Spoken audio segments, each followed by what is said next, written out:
How to create WhatsApp stickers on iPhone.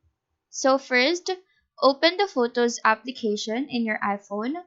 After this, choose a photo. Make sure that it has the image that you want to turn into a sticker. Now, tap and hold the subject of that photo. Tap on this copy. Now, exit the Photos app and open your WhatsApp. Click on a conversation and now paste the photo on the image bar here.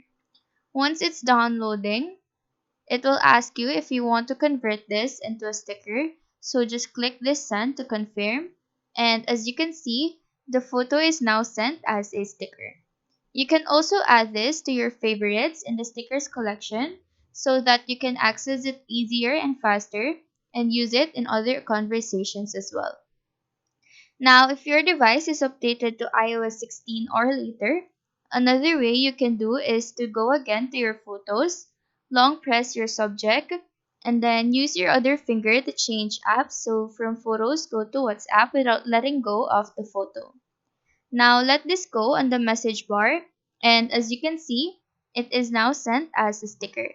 So that is how to create WhatsApp stickers on iPhone. Do let us know if this video helped you out, and if you have any questions, feel free to drop them down below. Thank you for watching and have a nice day.